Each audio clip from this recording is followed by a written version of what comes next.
So I put an Instagram Reels up yesterday and about where did the spark go.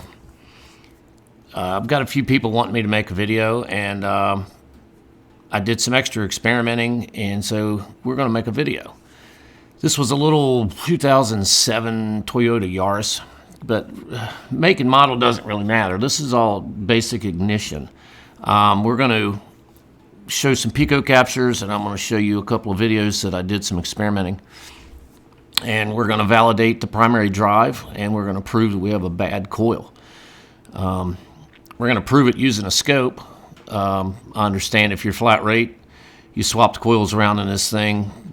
If the misfire follows coil, you throw it in the trash, you put a new one in, and you get paid. I totally understand that. I've done that for 25 years.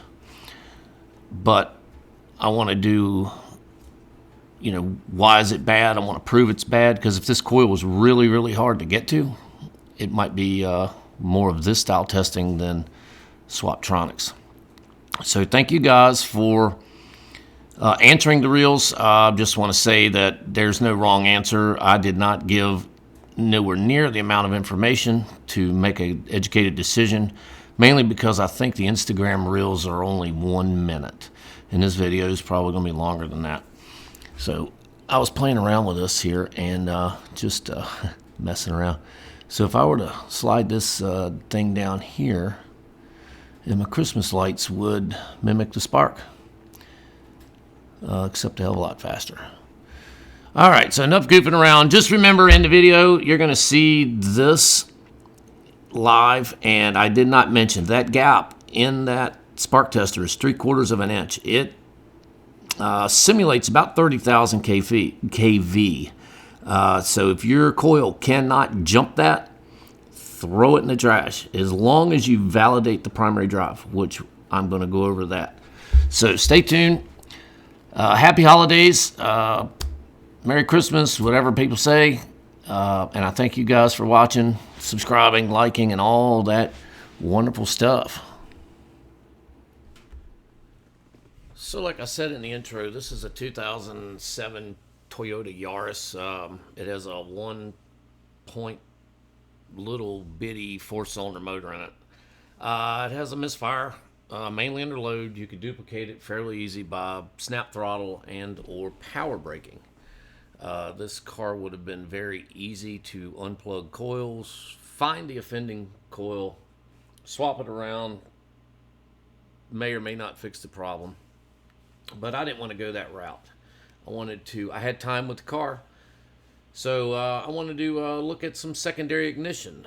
These are 4-wire coil on plug, standard stuff, I think, for Toyota. At this point, the manufacturer really doesn't matter, unless I would have had to have gotten into a wiring diagram for some sort of a driver issue. So guys, all I did, this is not scaled. Okay, so everything is at 2 volts, plus or minus 2 volts. All I did was took 4 leads, took 4 little back probe leads, pointy little back probe leads, and I literally took yellow body shop tape, and I taped the lead to the top of each coil, and these are the signals that I got. It was rough, it was experimental, but it showed me what I needed to see. So I'm looking at the secondary captures. And I start over here.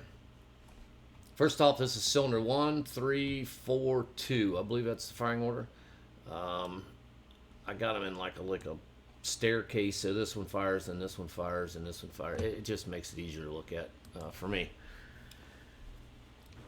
There were many screens in this capture, but I just saved one. So basically what I'm doing is I'm stepping into the throttle.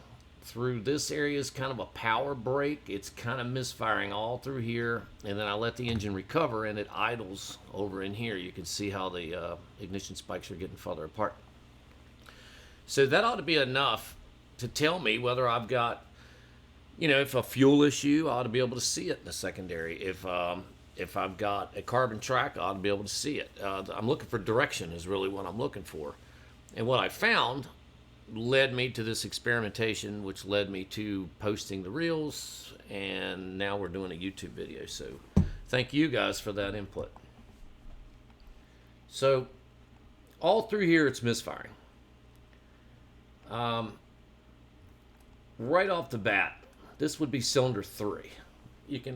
I'm not going to call this the KV. It is the KV spike, but like I said, this is not scaled. But you could see it is a hell of a lot shorter than all the rest. And this cylinder has a brand new coil in it. So I don't know where to start. Let me just cut in the middle here. And this thing is misfiring sometimes it's not. It's like that's about the best imitation I can do. And out in here it idled fine, no missing while it's idling. In fact, let's look over here in the idle section first. So let's go in here, and I'm thinking this guy's got a problem, but I'm going to use these other cylinders for reference. So let's look at this one real quick. Let's zoom in on him a little bit so I can see. I like to measure the fire time. I'm always looking for about a millisecond. And mind you, this car's got 225,000 miles on it, I think. Still running. I mean, it's Toyota, so hey.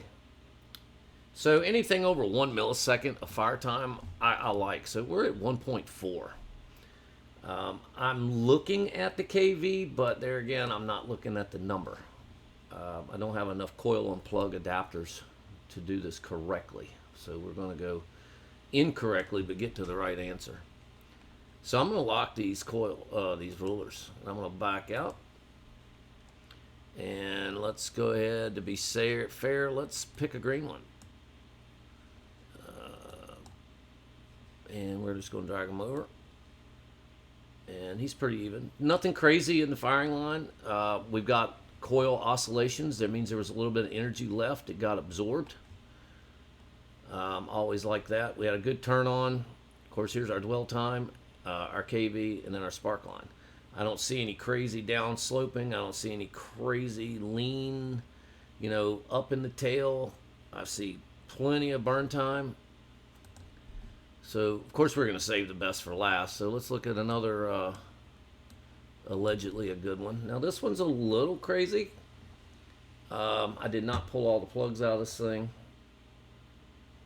We can see this one's fire time's a little shorter.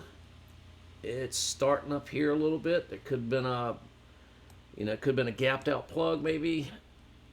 Maybe not quite as much fuel in that cylinder when it started. We've got a pretty good ring here, so it definitely had some leftover energy. I'm looking at that guy. Let's unlock the rulers real quick. So we're at 1.4. So this thing is still at 1.2. This is still plenty of time to spark and make combustion. So let's back up and let's look at the guest of honor here. Let's look at one of the gold ones. This is number 3. All right, so I believe it actually fired in the cylinder. Now the reels I showed you guys, if you watched my Instagram, I did a reels on this, and it wasn't really fair. But thank you guys again for playing along with that. The reels was not of this capture. So at first glance, it looks pretty good. I mean, just it's got dwell. It drops to ground. Now I don't see much ringing. So that's telling me there's not a lot of leftover energy. So let's pull our locked rulers over. And oh, look at that. We have an extremely short firing time. But it was not misfiring because this engine's at idle right through this section. It's not a big demand on the secondary. It's not a big demand on the ignition system when it's idling. So let me actually unlock these rulers. 270 microseconds is all that coil could muster a spark. So, in my experience, short fire time. Okay. Let's say, for instance, you have really wide spark plug gaps. It's going to jump up here. It's going to have a really high KV. And we've already determined that this thing doesn't have high KV, although we don't know what it is. the KV doesn't change. See, these are kind of up and down. The KV is not really changing throughout this whole capture. So I'm ruling out any sort of a lack of fuel because my break-off point is in pretty good shape. It's not here. It's not, let me zoom way in because it's not like starting here and nosing way up. It's not starting here and coming way down like it's got a bunch of high resistance and a short fire line. The KV's not really crazy like it's got worn spark plugs.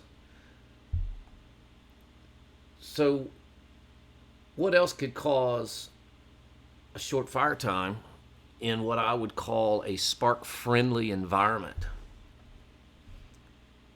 other than the things we just talked about? So now in my mind, I'm thinking this thing's got a weak ignition coil. So if it can only muster up enough energy to spark 260 microseconds during a spark-friendly event, let's see what happens when we get into a non-spark friendly event. So what I'm going to do is I'm going to take a couple of these channels off just for ease. Let's just leave A just for comparison. So let's get here in the middle. This is more of a brake torque situation where we're putting a little more load on the ignition system. And this guy's still mustering up about a microsecond of spark. And we know this one's not doing much. I don't even know what it is, but we've got to unlock to find out. So we're down to one. I mean, if there's a spark at all, it is pretty much non-existent. So let's go at first tip in. Now this is kind of where this area would have been where we got a quick little gulp of air as I tipped into the throttle. Compression should have came up a little bit. Timing should have still been more retarded. It hadn't advanced yet, which is going to make it really a not spark friendly environment. But yet this coil can kind of keep the spark alive. I mean, it's chucking right along. 1.2. And let's go up to this guy. This is a misfire right there. This coil did not fire. It didn't fire in the cylinder. It didn't fire unless there's a small gap somewhere all up in the head of the coil that you can't even see. This is a misfire. So now the brain juices are flowing. So I have a coil that can kind of fire in idle, may or may not fire during brake torque, but at the first throttle tip in will not fire at all. So I have ruled out a fuel problem. I've ruled out a spark plug gap issue. I mean, it may still have all these issues, but right now this coil does not have the energy to make the spark. So, and that's where the experiment starts. And I think what I'm going to do is I'm going to put up some videos of an experiment that I did. And I think what I'm going to do is I'm going to put the new good coil video up first. And then we'll go over that Pico capture, and then we'll go over the new bad coil and go over that, and we'll talk about validating primary drive and why this thing will not or cannot make a spark in a cylinder. So hang on. So first we're going to go new good coil. Hang on.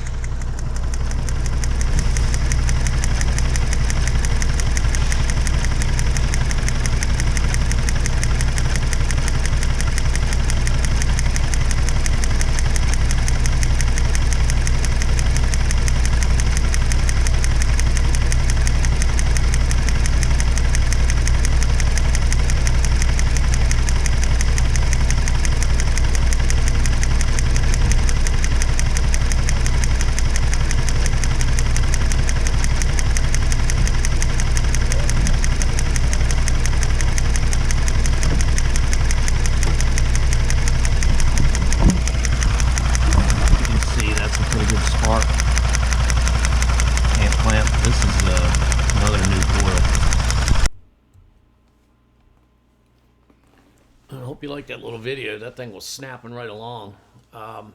These captures, this one and the next one, they're going to show some noise, as you can see with that secondary just popping right along there, and the amp clamp's kind of close. You're going to pick up a little bit of the, the noise that's generated by that much energy. I do have that gap set at 3/4 of an inch, and that represents about 30,000 volts. And that's a rule that I've used since I've been taught that. And if its spark cannot jump 30,000 volts in open air, there's no way in hell it's going to jump a spark under compression with today's engines running as lean as they are. So the ultimate test is the spark tester. So this is a capture from the new good coil while it's sitting there just snapping away. I'll just zoom in a little bit just to show you some good numbers. There you go. You got your secondary. Here's your primary, validating your primary drive, which it's validated because it is sparking. You can see it's, about 10.5 amps. Let me cut the blue channel off to get it out of the way just for a second. And if you look at the cutoff, that's kind of a bad zoom. Let's try it again. See the noise in that. But if you look at the cutoff time,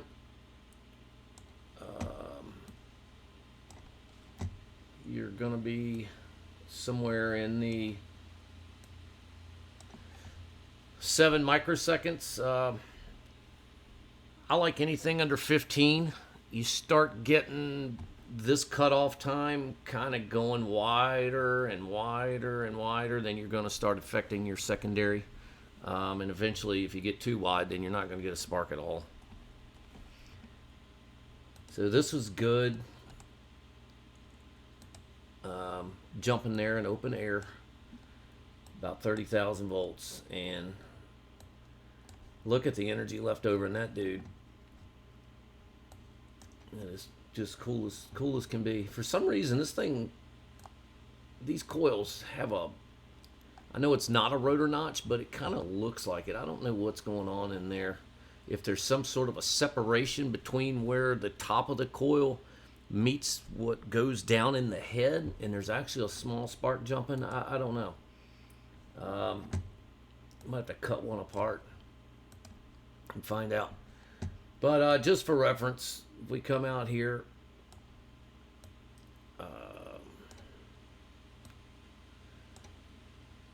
we've got a really short fire time there. We're really stressing this coil out. I mean, we're taking a lot of energy to spark 30 kV, and it can't keep the spark alive anymore. So all of this residual energy gets reabsorbed. That's why the ring is so big on it. But this is, like I said, this is a brand new coil, and it is snapping away. Look at how short the fire time is on that one. If I saw this inside the cylinder just like we did, obviously it raises a lot of questions. But this coil here, considering what it's doing, has plenty of power. So that's good. I've never been one to look at a lot of the ramp in here. I was taught that too, and have abided by those rules for many, many, many years, and they haven't really steered me wrong yet. I kind of look at the cutoff and the peak amps, and I may compare known good to known bad, but if you just kind of take mental note of what this one looks like, you'll see on the next one that it doesn't look bad. The ramp doesn't look bad at all, but yet that coil will not fire. But notice no straight flat run. It just kind of swoops up nice and neat, hits its limit, and gets cut off. So the video that I'm going to put up next is the new bad coil, and then I'll go over that capture too. So hang on.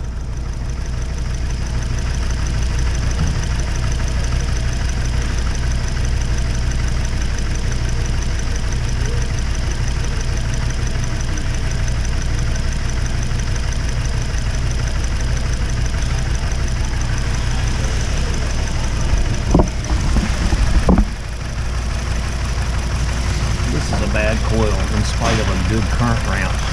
Notice no secondary spark.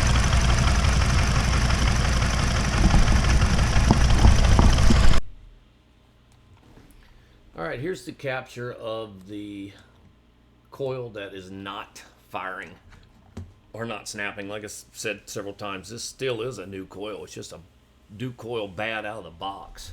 I do not know what brand it was. I didn't install it. But let's look at the current ramp.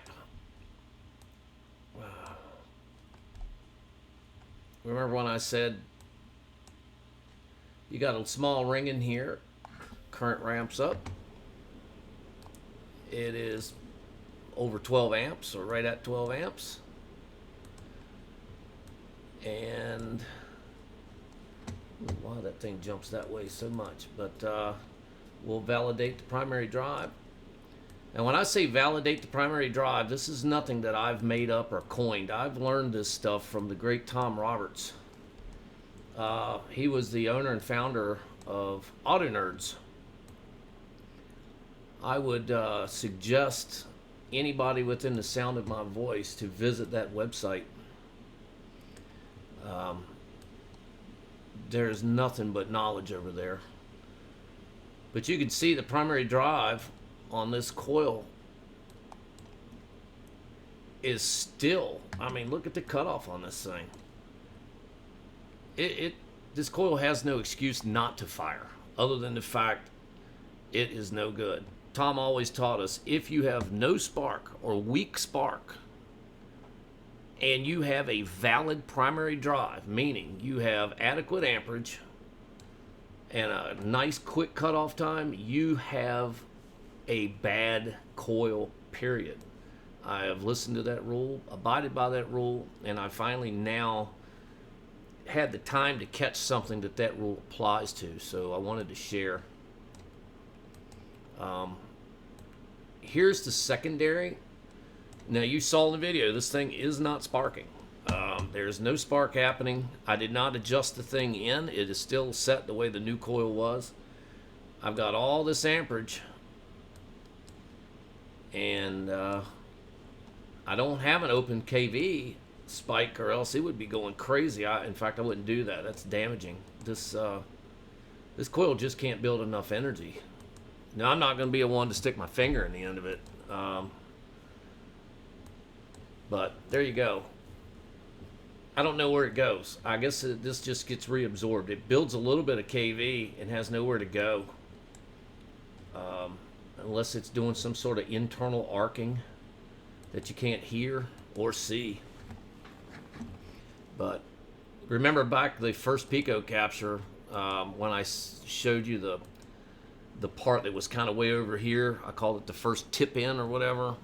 That's what it kind of looked like, because it was a high demand, and with this gap at 3/4 of an inch, that's a high demand, and this coil just is not producing any secondary spark. If I would have had more time, I may have screwed the spark arrestor in and found out where it sparked, but was kind of cutting close on time. As much as I like to play with these things, I still have to sometimes get back to work. But there's that. So, current ramp alone looks good. This is valid. No spark equals bad coil every time. Very few things in the automotive business that you can say every time, never, and always, but I would bank on this as saying always. Like I said, a lot of this stuff is a lot of it's over on Auto Nerds and stuff I've picked up over the years before I joined. I do plug those guys. I've been a member there for, I don't know, 10 or more years. Great environment. Trevor, the owner now, has opened up a new subscription thing. I don't know much about it, but it'd be worth checking into. And I know he puts out some of Tom's teachings, the Nerd Series 1, 2, 3. I don't know which ones are over there now or accessible, but I think I've seen all of them. And those guys drive home ignition analysis. It is it's amazing. You really need to get in there, and this little bit of stuff that I've talked about is scratching the surface. He really gets into the laws of physics and the way the coils work, and it's just really good stuff. So there's my shameless plug on the Auto Nerds, but worth time to go investigate that. I do have a theory on this as to what's going on. I'm going to put a little picture on the screen and kind of describe my theory. It is open for discussion, and don't take it for gospel. It is just what I'm thinking why this coil is doing what it's doing, which is basically not sparking, but yet the primary says it should. So I'm going to put a little picture up, and I'm just going to go over my thoughts on that, and we can discuss that in the comments as long as everybody plays nice, because I'm not claiming to be right, but just what I'm thinking. So hang on. All right, so this is just a generic picture here. This is not a picture of a coil on plug or that particular car. This is just a basic ignition coil. So my theory is this. All right, so here's your positive coming in, and then your transistor goes to ground, and you got your amp clamp right here or here. And as this thing is grounded, the primary starts building, and that would be our current ramp. You know, our ramp goes up, and this thing builds and builds and builds and builds until the computer cuts the ground, and that's where our validating our primary drive is.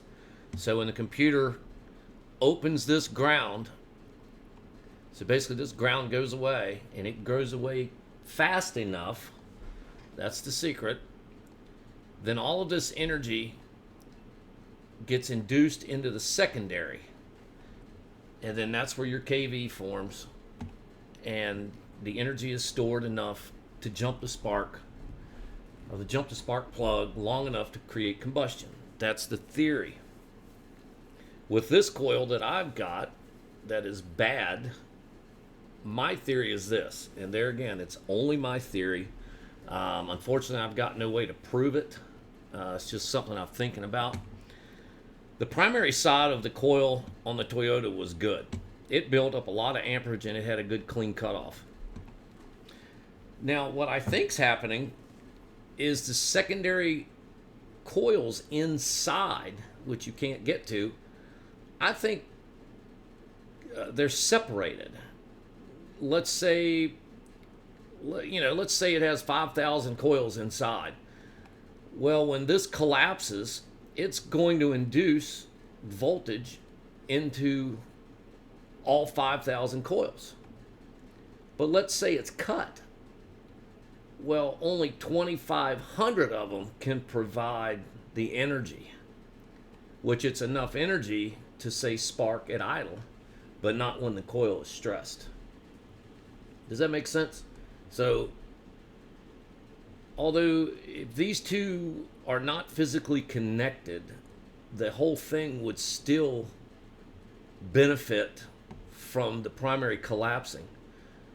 But then we need this to be hardwired, so to speak, and if half of it was not, and only this part could generate the energy, then we would have a weak, or in some cases, no spark. And then on the event that it doesn't spark at all, I'm guessing that energy just has to be reabsorbed in all that ringing that you saw. Like I said, that is just a theory that I have. I've got no way of proving it, but things you think about when you see problems like this. I know this video is really lengthy. I tell you, I could talk about ignition and or compression waveforms for a long time. So I'm going to end the video on my theory. More than welcome to take comments on that. Like I said, I'm always up for healthy discussion. Keyword healthy. At the end of the day, the coil fixed the car's going down the road. These are things I think about after the fact that kind of I don't know, make me smarter. I don't know, maybe not. Definitely makes me scratch my head more and bite my fingernails. But thank you guys for watching this far. I appreciate the input, and I'm going to try to keep the videos coming. You guys have a Merry Christmas, Happy Holidays, Happy New Year, just happy anything. And don't forget to go check out Auto Nerds. And if you go over to Auto Nerds, tell them that Harley Mike sent you. Harley Mike sent you. You will not get any discounts. You may even get a worse price. No, I'm just kidding. But now that's my screen name on Auto Nerds forum, Harley Mike. I check into there daily, try to help people, get help from people. It's a good environment. So there again, you guys have a good one.